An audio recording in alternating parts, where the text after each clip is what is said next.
Karena Indonesia ini orang miskin juga terlalu banyak. Jadi kalau kita hanya lihat ekspor saja, sebentar orang mati, tambah lagi COVID lagi, kita bubar sudah. Jadi saya hanya ingatkan saja, jangan sampai kita nafsu besar, tenaga kurang ini nanti. Ini sudah merupakan penyakit yang berulang-ulang. Anggarannya sudah dikasih, tapi tidak mampu dimanfaatkan. Salahnya di mana? Kita kan ada perencanaan. Begitu anggaran diketok, jalan sudah. Jangan masih urus ini, urus sana, belum komplit.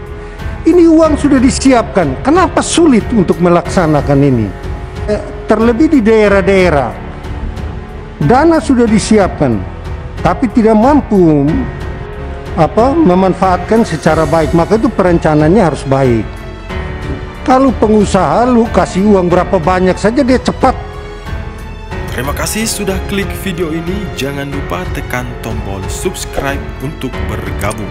Dalam hitungan saya persilahkan kalian untuk tekan tombol subscribe. 10, 3, 2, 1. Saya ucapkan selamat bergabung dalam channel ini. Saya mewakili fraksi Partai Kebangkitan Bangsa. Perlu saya cermati mengenai kebijakan-kebijakan yang selama ini diterapkan oleh Kementerian KKP. Yang pertama itu mendorong KKP untuk melakukan sosialisasi tentang Permen nomor 17 tahun 2021 tentang pengelolaan lobster, kepiting, dan rajungan.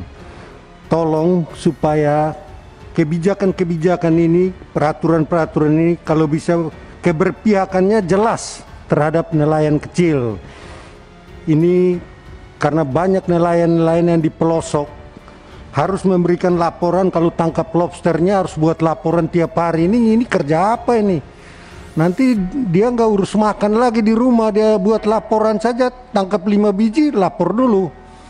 Jadi ini perlu disiasati agar tidak menyulitkan nelayan-nelayan yang berada di pelosok. Apalagi mereka ini SDM-nya kan rendah. Jadi kita yang orang pintar ini harus pikirkan supaya dia bisa memahami ini. Paksakan dia untuk memahami ini, tapi kemampuannya rendah. Yang kedua, untuk menguatkan budidaya lobster, maka mereka perlu mendapatkan dukungan baik peralatan, finansial, dan lain-lain. Kita harus berpihak pada nelayan-nelayan kecil. Karena Indonesia ini orang miskin juga terlalu banyak. Jadi kalau kita hanya lihat ekspor saja, sebentar orang mati, tambah lagi COVID lagi, kita bubar sudah. Yang ketiga, mengenai ikan hias, ada endemi, maksudnya ikan khusus hanya bisa hidup di perairan Indonesia. Nah ini tentu kita harus memberikan perlindungan. Jangan sampai sebentar Malaysia bilang ini ikan dia punya lagi. Seperti reok itu dia bilang dia punya. Padahal itu budaya Indonesia. Dan ini kita perlu memberikan perlindungan sebelum itu terlambat. Yang keempat, mendukung kenaikan anggaran KKP. Kami setuju. Tapi harus dihitung, harus dilihat aturan. Ini anggaran induknya hanya 6 triliun. Kenaikannya minta 8 triliun. Lari lewat dari anggaran pokok ini, indikatif ini. Apakah bisa? Karena kami dulu di proyek, kalau anggaran induk 100 miliar, dia hanya bisa naik 120 miliar, tambah 20% saja. Ini saya belum baca. Jadi saya hanya ingatkan saja, jangan sampai kita nafsu besar, tenaga kurang ini nanti. Yang berikut lagi Pak, ini sudah merupakan penyakit yang berulang-ulang. Anggarannya sudah dikasih, tapi tidak mampu dimanfaatkan. Salahnya di mana? Kita kan ada perencanaan. Begitu anggaran diketok, jalan sudah. Jangan masih urus ini, urus sana, belum komplit. Ini uang sudah disiapkan. Kenapa sulit untuk melaksanakan ini? Ini kelemahan, baik di pertanian, di KKP, hampir semua saya lihat. Kalau pengusaha lu kasih uang berapa banyak saja dia cepat. Ini budaya ini yang saya terlebih di daerah-daerah.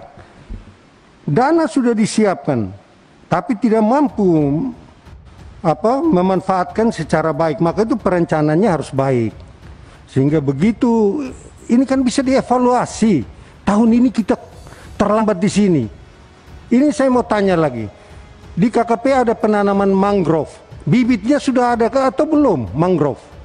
Itu yang karena di pertanian itu di lingkungan hidup pencapaian kegiatan mangrove itu baru 8%. Alasannya bibit belum ada. Ini gimana ini?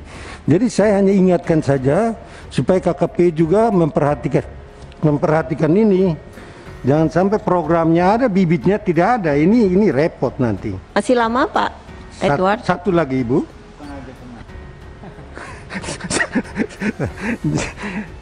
Jadi keseriusan.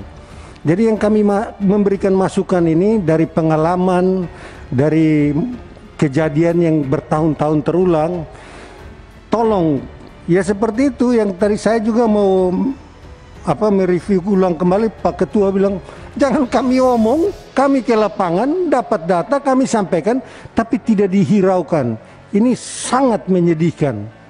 Jadi tolong sekecil apapun masukan, tolong ditindaklanjuti.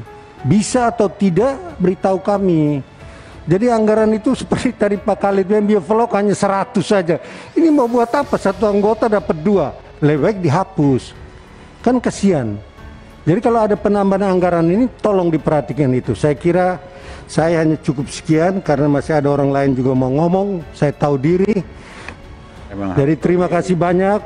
Apabila ada hal-hal yang kurang berkenan, mohon dimaafkan. Terima kasih, selamat siang.